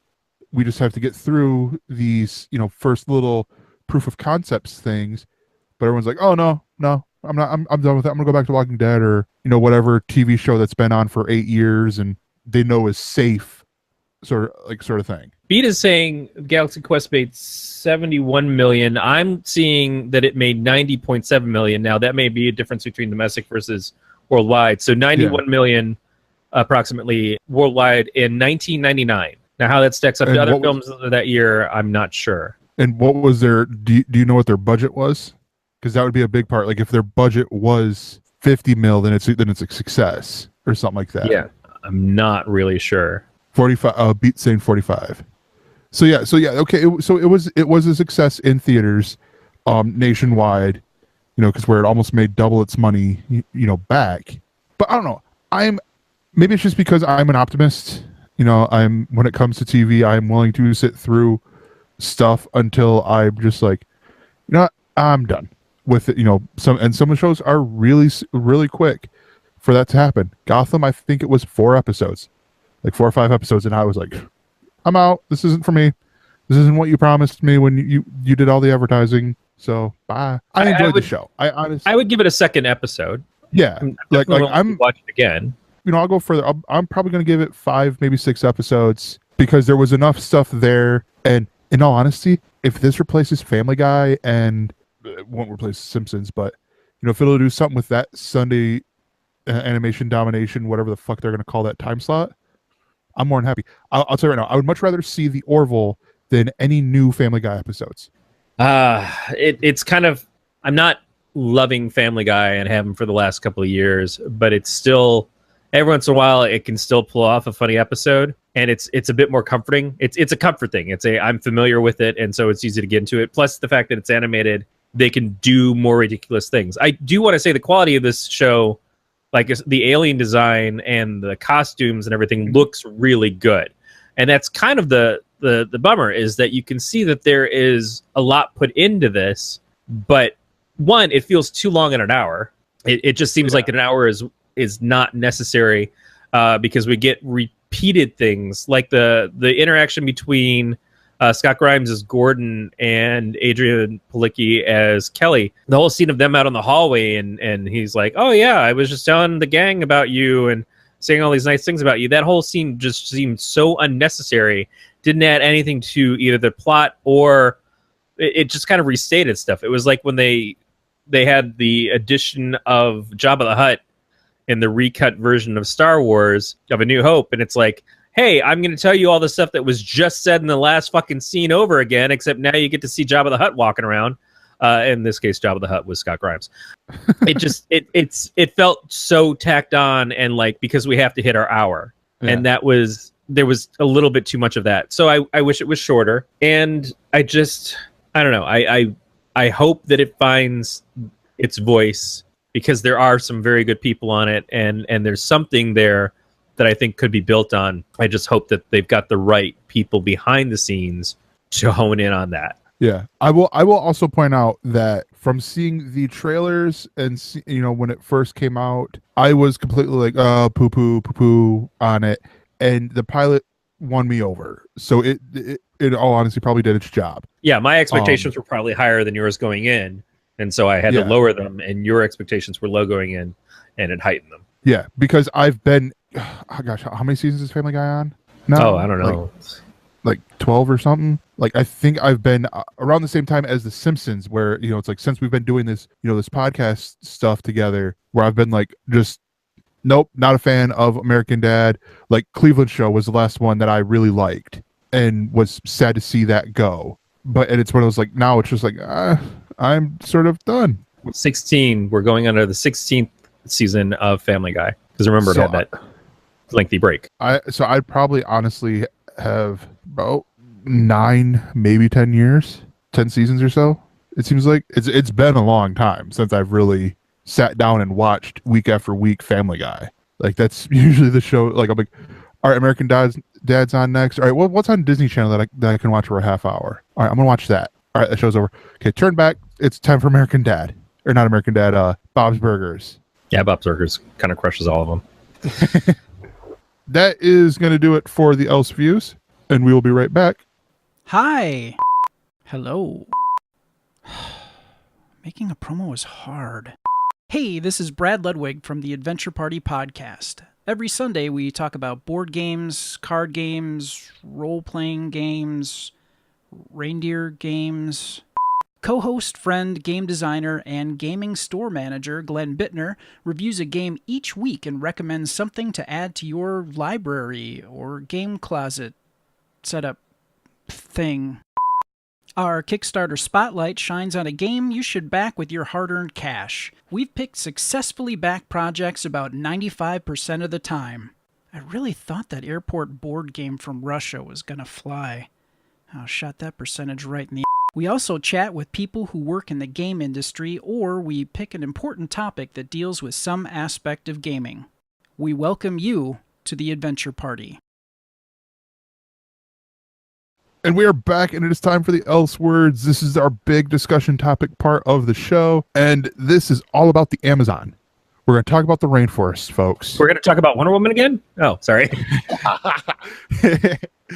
But no, so Jeff Bezos is really pushing the programming for the Amazon Prime videos, which is needed because as an Amazon Prime customer, a Hulu subscriber, a Netflix subscriber, I really only will go to Amazon for movies that are not available on the other two. A lot of those movies are on Hulu, are on Netflix. So it's like, well, if I want to watch it, okay, I'm gonna go over here. Or it's the only other thing to be 4K. That'd be the only other thing I would go to Amazon for, because they've got the third Star Trek movie in 4K and a few other things. But then other than that, it's a lot of the original stuff. And the mandate from Jeff Bezos is clear. Bring him Game of Thrones. He doesn't mean literally, he means, that style of movie or that style of appointment viewing programming. And I thought he was just gonna have Peter Dinklage chained up to him like Salacious Crumb. It's like, I drink a lot and I know things. That is all I am. That's not a short joke, Peter. That's a slave joke, which I'm sure is all the better on the internet in today's world. So, please send all hate mail to Corey. But no, so this is coming off of Friday, where Amazon confirmed 5 new projects series greenlights for a period drama from Paul Atanasio and Wong Kar-wai, and a comedy starring Fred Armisen and Maya Rudolph, 2 comedy pilots, and a Seth Rogen produced comic book adaptation called The Boys. That's The Boys. A straight to series order. So Corey, The Boys. First of all, I somewhere in here I have some original art by Derek Robertson, who is co-creator on The Boys with Garth Ennis, who you might know from Preacher. Boys is a kind of dark take on people with superpowers who are so into themselves as superheroes that they forget how to deal with the humanity that they're supposed to be saving. And so The Boys is a group that kind of keeps them in check. And it's a deconstruction of superhero comics to the point of like introducing characters that are takes on Stan Lee and Jack Kirby and a bunch of other stuff. And it's very foul and very rude. And one of the main characters basically looks like the guy from Shaun of the Dead, and intentionally. But really great stuff. And would be one of those shows that I would consider subscribing to Amazon for if it became a part of it. But here's the thing. I'm Jeff Bezos. I say I want a Game of Thrones. You know what, Jeff? Everybody fucking wants a Game of Thrones. And everybody wants a fucking Walking Dead. And if it was that easy to fucking have one, we'd all have them. I want a 10-inch penis. Do you know why? Because 12 inches is just too heavy. And I need to cut that shit down. But no, it's like, look, you can say that you want something, but you have to actually fucking make it happen. And you need to get the right people involved. And you need to do the other things. And even then, you could have like all of the fucking crafted gold workmanship that it goes into making it. But you can't predict that people are actually going to watch. You can't just assume that even if you had it, even if you had Game of Thrones itself, that people are automatically going to be drawn over to your service to see it. And sometimes it takes time. In the first season of Game of Thrones, as good as it was, it took longer for it to become the obsession of people. Walking Dead took longer to become the obsession of people than it is. But here's where I think they're getting at, because we've got 2 articles in here. One of them is hitting on more of the TV shows. What he's wanting is, he's wanting to focus in, because for the longest time, Amazon Prime has been known as, that thing that Transparent airs on. That's the only original program that they've really had that has won them awards, that has brought them, this big consideration. And it's a great show to have that be your thing that people state about you. Yeah. Oh, man, I love Amazon because Transparent is so good. But what that says is, I love Amazon for something. Yes. And that's a big deal. Here's the thing, though. Transparent does not air, does not release stuff all the time. Right. So, I feel like this is more of a hit for the $8.99 Amazon Prime Video subscribers, as opposed to the $100, set it and forget it Prime membership people like myself, that we go, oh, well, I get the, Twitch Prime, and, I get 2-day shipping and all these other things. So I'm good with this. And then occasionally, when they bring in, the Grand Tour, or they have these other little things that might interest me, like the Tick. The Tick has been one of the things that I've been getting into. And so it's this thing, like they're trying to do this. So like one of the shows that I mentioned with Paul Atanasio is called Tong Wars. It's an hour-long drama that he's going to be writing and executive producing. It's set in the 19th century San Francisco and tells a story spanning a significant period of time about Chinese immigrants and the clashes between organized crime families in the city's Chinatown. It's one of these things, like they're doing all these things with these people to get that next House of Cards, that next Transparent, that next big thing that's going to get people thinking about Amazon. Yeah, but here's the problem, is that they're also canceling things very, very quickly. This show Z, when is that the Christina Ricci one, the Ella Fitzgerald thing, or yeah. I don't remember what it was about. They're canceling a bunch of stuff at the same time that they're announcing these new shows. You're hoping that one of these shows is going to be your next big hit. But when it's a little ridiculous, because when I subscribed to Netflix, it was still DVDs and they didn't have original content. And then it was streaming and they didn't have original content. Then they got original content. It's like, oh, some of this original content's actually pretty good. But when I'm done watching House of Cards and when I'm done watching Stranger Things, which is a show that is certainly I have to subscribe for at least that one program, the reason that I stick to watching Netflix is because of the amount of other things that might catch my eye. You can't just hinge on one or two shows that might be the magic give you shows, because that's what Transparent already is for them. You have to have enough things that can be interesting to other people on top of that. And it's not all going to be the giant be-all show. Some of it's going to be a lot of drivel. But some people like drivel. That's why Adam Sandler movies was the right investment for Netflix, even though I fucking hate them. And I think they're shit.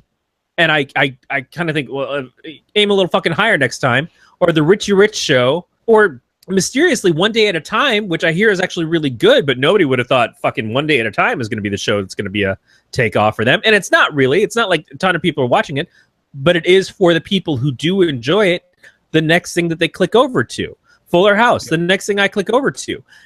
You've got to have a mass of stuff. And yeah, from that mass, you're going to have the stuff that floats to the top, and you're going to have the stuff that kind of sinks to the bottom. And when it's a real sinker, that's when you let it go. But you can't just say, I'm going to hone in and find the next perfect show or the next 3 perfect shows. It's like, no, you got to have like 50 shows and a bunch of other content to make people want to keep subscribing to your stuff. So what I'm hearing from you is you have a problem with Jeff Bezos saying he wants to find the next Game of Thrones. I have a problem with him thinking that it's that easy. And I have a problem with him thinking that that's going to be what gets people to subscribe to his service. Now, fucking Amazon doesn't need any of that, because you subscribe to Amazon service already because of Prime. You subscribe to it for a whole bunch of other reasons. And that's already kind of what he does. That mentality is what he needs to have in the Prime Video, because Prime, he just keeps adding more and more stuff to it. Oh, you don't really care about the 2-day shipping? Well, here's your fucking music service. Oh, you don't care about the music service? Well, here's your fucking book service. Or here's your streaming video service. Or here's this other thing. It's like there's all these benefits that they keep adding to Prime. Yeah, they're losing money on it, but Bezos doesn't give a fuck about losing money. Bezos just wants people to keep subscribing. And at some point, they'll catch up with those things. I think Beat has hit this point on the head. Because where you're looking at it in the, he's saying this because he wants this thing. I think Beat puts it pretty good. He wants the next Benioffs and Sarandos. He wants those people that, you look at this story that they're telling with Game of Thrones, and it's D.B. Weiss and David Benioff doing it, where they can sell HBO anything they want. You mean the guys who are trying to pitch the series about what if yes, Slave never ended and is going to blow up in HBO's fucking face before it ever even comes out? Yes, but the point is, I think they're trying to do this because they're trying to do what you're yelling at them for trying to do. They're trying to get these shows that are going to bring people in. They've already got a 2-season order for Amy Sherman Palladino's The Marvelous Miss Maisel, which is one of the shows from their last pilot season that I fucking loved. And they're going, okay, boom, 2 seasons. They got John Krasinski led adaptation of Tom Clancy's Jack Ryan from Carlton Cuse. They've got all these. They've got a David O. Russell's untitled crime drama starring Robert De Niro and Julianne Moore. Let me say that again. David O. Russell untitled crime drama starring Robert fucking De Niro and Julianne goddamn Moore. Yeah, Robert fucking De Niro, Bad Grandpa. Robert fucking De Niro, the sequels to fucking Meet the Fockers and shit. Robert fucking De Niro is not the name that he used to be. Like, there's a time when Robert De Niro was the guy. He's been not the guy for a long time. But crime drama. Usually when you think of that, you're thinking... Think of the last few Scorsese films that De Niro was in. Like, not the early shit, not fucking The Godfather, not Goodfellas. Think about stuff after Casino. It's like, yeah, that's like getting Stallone to play Rocky now, which but in the ring, not coaching Creed. I'm gonna counter this with something that you not 10 minutes ago was just excited about. What about Seth Rogen and Evan Goldberg? Hey, you know what? I like Seth Rogen on Preacher. And then he also does things like that fucking hot dog movie. None of these are perfect. And again, I'm not saying that bringing in this stuff isn't a good idea. What I'm saying is he's canceling a bunch of other shit to bring in this stuff, which doesn't fill me with belief that this stuff is going to last past the 2 seasons that they pre-sold. Here's the thing: the Z movie Z TV series that you're bringing up that starred Christina Ricci, what was it? Something about everything or something like that. It's one that you see on there and it goes away. Let's keep in mind that the first thing out of their whole pilot season that took off, out of the very first pilot season, has not seen a season 3. They got 2 seasons out of it because no one was watching it. Right, because nobody was interested in their service to begin with. You've already just said that you go to Amazon last. I said that myself because it's still one of those things where I am trying to find the thing. I feel like the app needs to be better search. Like, right. I'm the same way. Like today, I went from or don't confuse me by having free movies, except also paid movies. True, but here's the thing: I went from 5 to 6 today because I had a day off, so I was just sitting. I was doing reading comic books and watching TV and stuff like that. I went from Hulu watching Better Things. I watched the first 2 episodes of Better Things on FX. Then I went to Pluto TV because I remembered TNA Wrestling has this, or Global Force Wrestling, whatever, has a channel in there. So I was flipping through and I was looking at that. And I'm like, okay, a pay-per-view from, when I graduated high school. All right, watching a little bit of that, flipped to something else. Like ADD kicked in so hard. Went to Netflix, was flipping through that, watched an episode of BoJack Horseman. Went to Amazon Prime, was flipping through. Actually, no, Amazon Prime was first today with a documentary called Sound City that was directed by Dave Grohl. I lost a little bit of interest in that because I'm like, I don't feel like watching a documentary right now. So I'm flipping through and I'm like, well, I can watch What We Do in the Shadows again. Mockumentary, not documentary, so it's separate in my mind. My brain is weird like that. And then going through all these things, and I'm like, okay, there's nothing. Watch The Tick. I watched, another episode of The Tick, and then went and watched Comcast. Right. And here's where it is. This is what I'm saying. You're in Amazon already. Mm-hmm. It couldn't keep your attention. You couldn't find something else in Amazon that you wanted to watch, and that's neither could Netflix. But that's kind of a problem itself with us as viewers, because we want to jump from one thing to the next, and it's harder to find something to watch than it is to just leave it on. That's why cable, again, still works for me. So I turn on the TV, and it's real easy for me to find something to be up on the screen. But when I'm trying to, I'm going to stream something, I have to kind of dedicate myself to it a little bit more. Yep. But that's here to there. What I'm saying is that if you get people onto your service and you get them for that 1 or 2 big things, but then you can't keep them in your service, that's what Facebook does. Facebook gets you in on Facebook, and then they just never let you go. They get you by the short hairs and they keep you there. And that's what Amazon needs to do. And that's what they do with their shopping experience. It's like, oh, I'll just go to Amazon. Everything I need is here in Amazon. That is what Amazon has always done.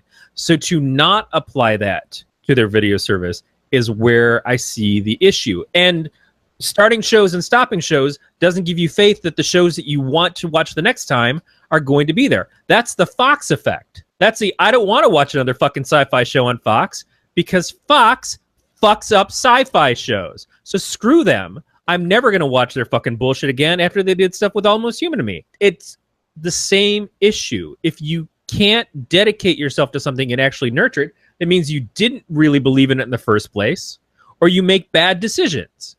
So you made bad decisions and keep canceling out on them, and then you make good decisions. And he says Z's a good show. It wasn't as compelling as this fucking dragon that we're chasing that is Game of Thrones, because Game of Thrones exists somewhere, just not here. All right, fine. Then go chase your fucking dragon.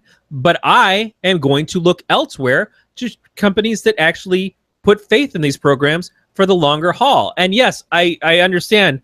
I love Sense8, and Sense8 didn't last very long. But you know what they are doing?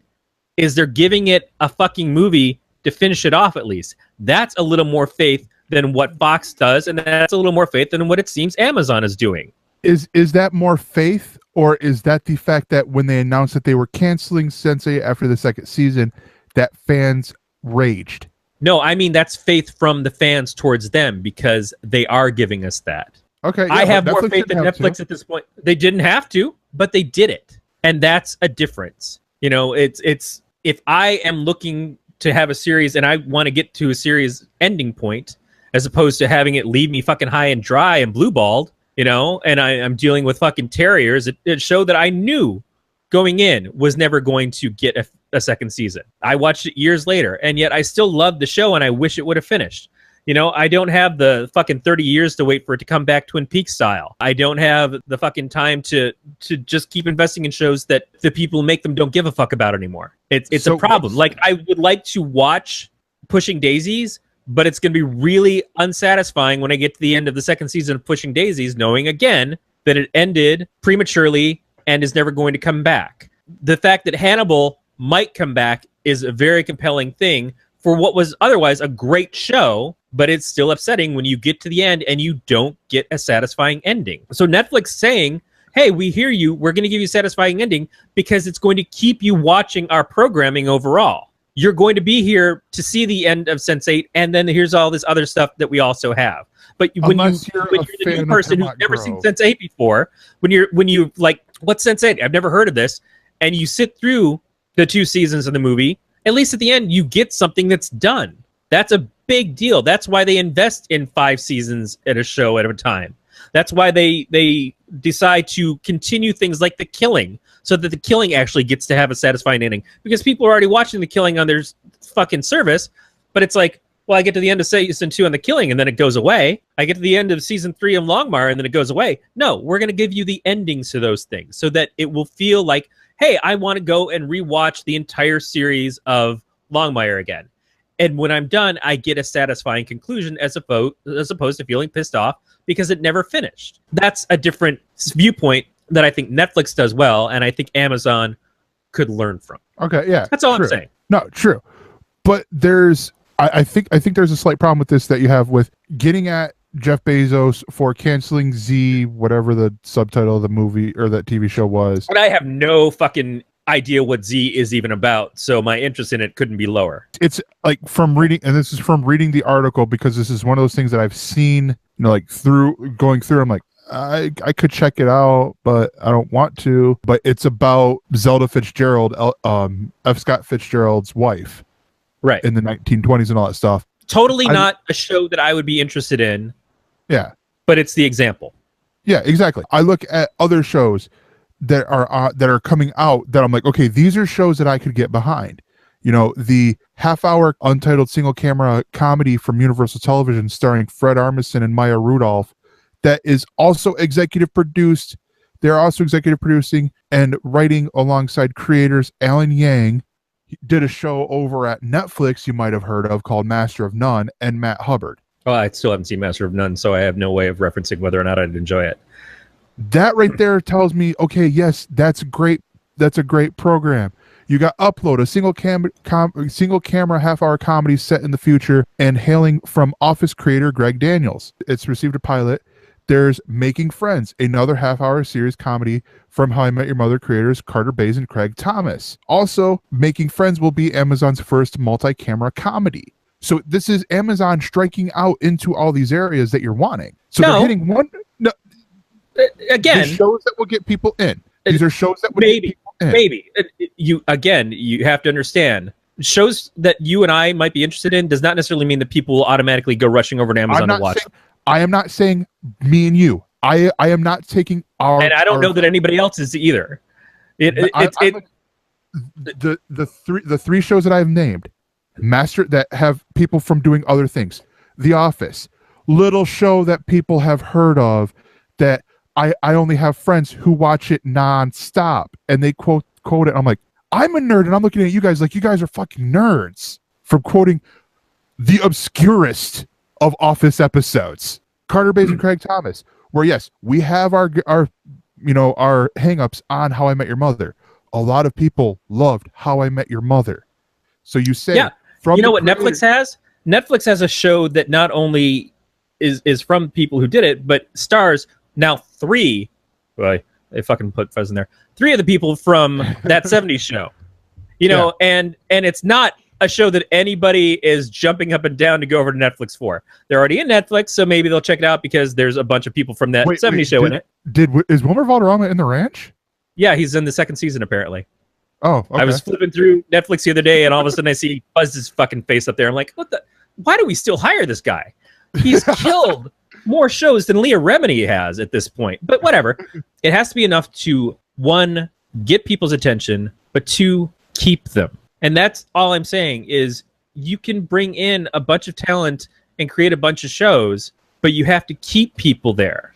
And what they're showing, didn't they greenlight the second season of Z and then cancel it? They were like, yeah, there's going to be a second season, and then all of a sudden change their minds on it? Because that's what I'm talking about. No, yeah.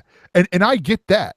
But the other part that you're talking about where they've got to get stuff there, well, they're doing step one.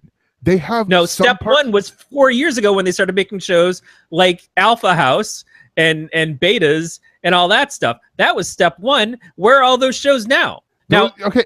Early Netflix shows, you don't hear a lot about the fucking Peaky Blinders and all that other shit too.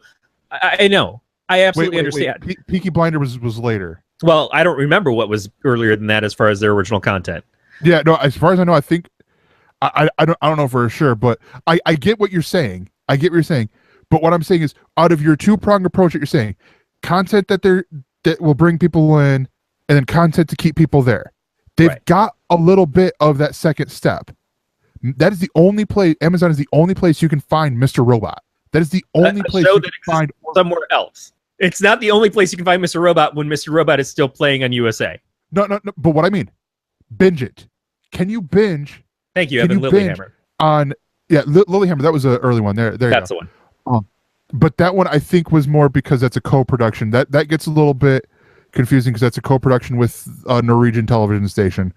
Right. But streaming it online, because yes, I know you can do a lot of these stuff on Comcast, watching the USA Network or watching whatever TV channel that's out there. But what do more people want? Streaming, And if you can't, does USA Network not have their own streaming? Not an app where you can do on demand every single episode of a show. They have where you can do select shows, like select episodes, but not. And they'll do occasionally catch up from the beginnings when season 3 or the new season is coming out. They don't have it's season 3 of Orange is the New Black or whatever just ended or wrapped up. Let's start here. It just sounds to me like the same idea as I'm supposed to be excited that who was it? Hulu got Seinfeld.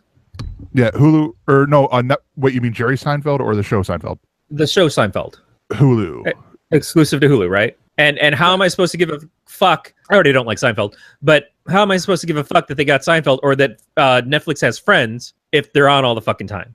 If there's never a moment where I can't turn on the fucking TV and see Seinfeld or Friends on there. I get what you're saying. And certainly if I'm the person who's like, I really do want to marathon watch Seinfeld or I want to marathon watch Friends, and this is a convenient way to do it. But those are things that are, again, bonuses for services that I'd already be in. And that's a bigger one. The bigger one right here, Doctor Who, where it's the only place you can watch Doctor Who. And trust me, there are people, who will binge Doctor Who all the goddamn time. Absolutely. And they did that when it was on Netflix. Right now, that's not content that they own. That is a contract that they have for a period of time, and then it'll flip over to somewhere else again. But didn't you say content to keep them there? That's not. Yes. No, absolutely. That's absolutely it. What's that? That's not content to keep you there.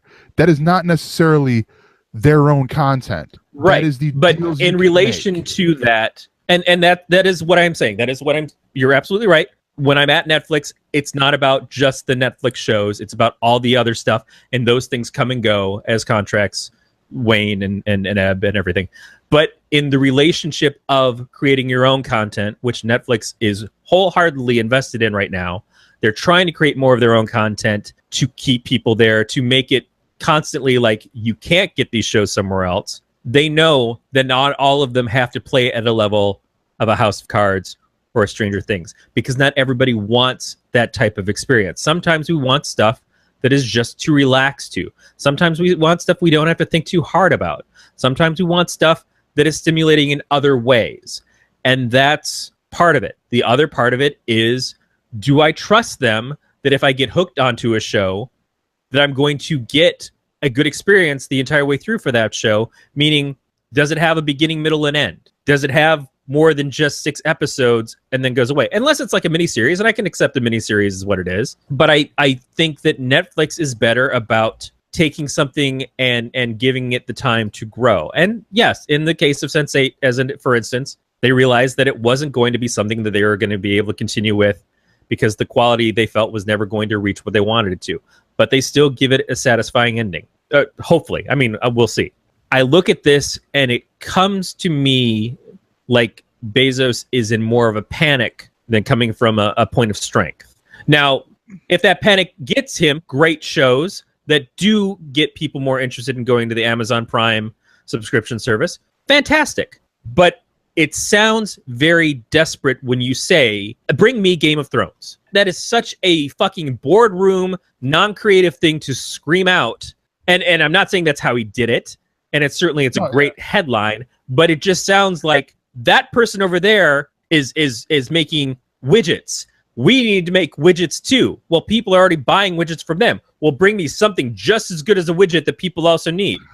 If I could create the fucking widget, you think I wouldn't have created it already? We can't just do what they did. But here's the thing that I think he's getting at with this whole thing, with the whole bring me Game of Thrones. Look at everyone that have signed deals to bring stuff to Amazon. Robert Kirkman, creator of a little series, both in the comic book world and TV world, that is totally dominating television, has the #1 and #2 ratings for cable for AMC with The Walking Dead and Fear the Walking Dead. How Fear the Walking Dead? I don't know. That's besides the point. That's right. Fear the Walking Dead is because of name recognition of The Walking Dead.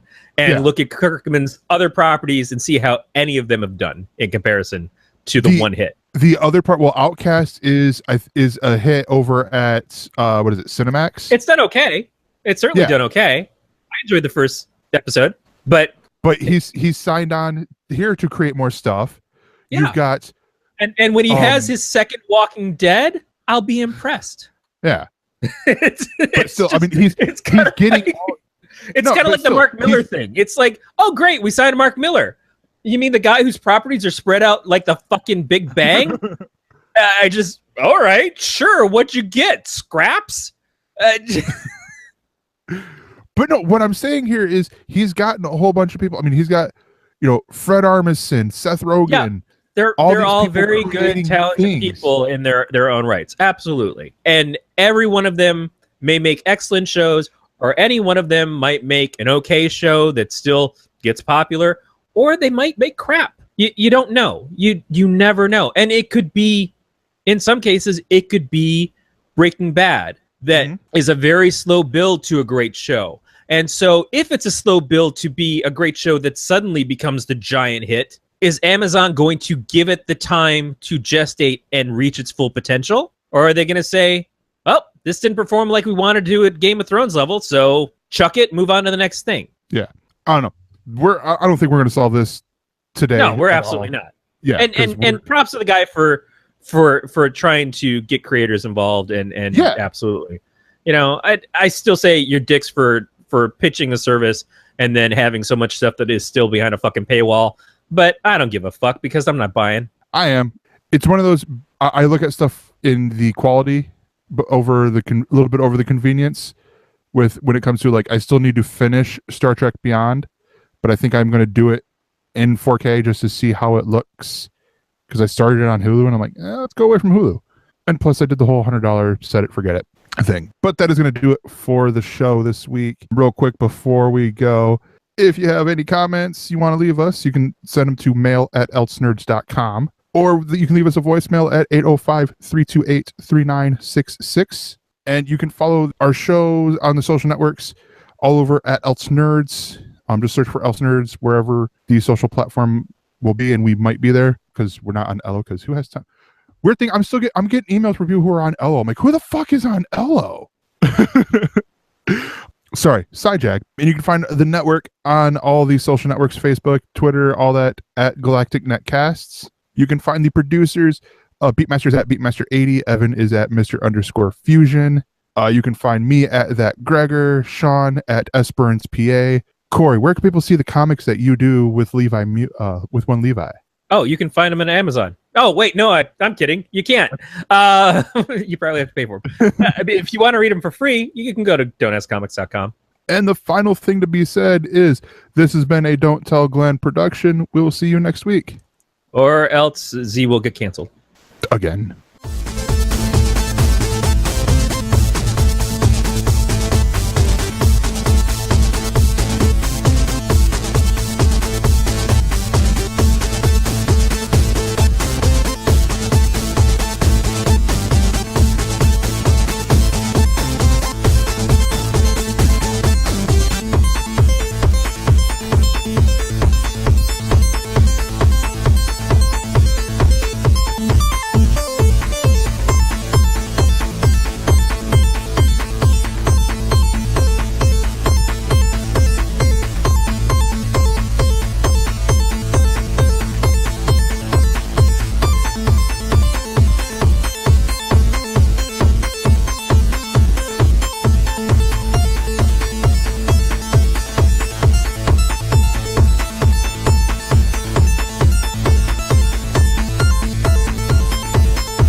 For more on this Galactic Network podcast, go to gncast.com. That's GNCASTS.com.